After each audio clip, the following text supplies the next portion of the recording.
అందరికీ నమస్కారం. కార్తీక మాసం అంటేనే వనభోజనాలు అంటేనే కార్తీక మాసం. ఈ రోజు నేను బ్రాహ్మణ బిజినెస్ గ్రూప్ వాళ్ళకి సంబంధించి వనభోజనాలకు వచ్చాను. ఇది గణపతి సచ్చిదానంద ఆశ్రమము. చాలా చాలా చాలా బాగుంది. గణపతి సచ్చిదానంద అవధూత దత్తపీఠము. ఇక్కడ చాలా బాగుంది. అలాగే ఇక్కడ నుంచి మనకి కృష్ణానది, మనము కార్తీక మాసం అంటేనే దీపాలు వెలిగించుకుంటూ ఉంటాం కదా. కృష్ణానది ఒడ్డున మనం ఒత్తులు వెలిగించుకుంటూ ఉంటాం. అలాగే ఇక్కడ నుంచి చూస్తే ప్రకాశం బ్యారేజీ ఎంత బాగా కనబడుతుందో. ప్రకాశం బ్యారేజీ విజయవాడ అంటేనే ప్రకాశం బ్యారేజీ, ప్రతి ఒక్కటి విజయవాడలో కనబడుతుంది. అలాగే దూరంగా అమ్మవారి, విజయవాడ అంటే మనకు గుర్తొచ్చేది ఒకటి ప్రకాశం బ్యారేజ్ అయితే కనిపించేది అమ్మవారి. ఇక్కడ నుంచి అమ్మవారి గుడి కూడా కనబడుతుంది. ఎవరైనా సరే వనభోజనాలకు కానీ లేకపోతే సండే రోజు పిక్నిక్ స్పాట్ లాగా ఉండాలి అంటే ఇక్కడికి రావచ్చు. చాలా ఆహ్లాదమైన కాకరమైన వాతావరణం. ఆదివారం నాడు ఫ్యామిలీతో రావచ్చు.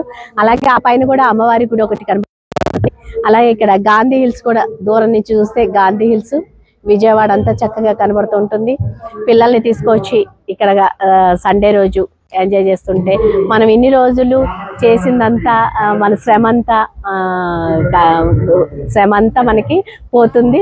మళ్ళీ ఎనర్జీ వచ్చేస్తుంది. ఇక్కడ చాలా చాలా బాగుంటుంది. అందరూ రండి. ఇక్కడ వేప చెట్టు, జామ చెట్టు అందరూ చాలా చాలా బాగుంది.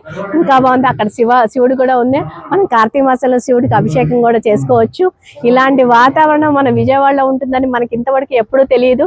మీరందరూ తెలుసుకోండి. ఇది ఎక్కడ ఉన్నదంటే కరకట్ట, ప్రకాశం బ్యారేజ్ దాటంగానే కరకట్ట సీఎం ఆఫీస్కి, సీఎం చంద్రబాబు నాయుడు గారి ఇంటి దగ్గర నుంచి మంతెన సత్యనారాయణ రాజు దారిలో స్టార్టింగ్ లోనే కరకట్ట మొదట్లో పెట్టినప్పుడే ఉన్నది. ఇక్కడ ఇంత బాగుంటుందని నేను ఎప్పుడు అలా ఇదే మొదటిసారి వచ్చా. సూపర్, చాలా బాగుంది. Thank you so much.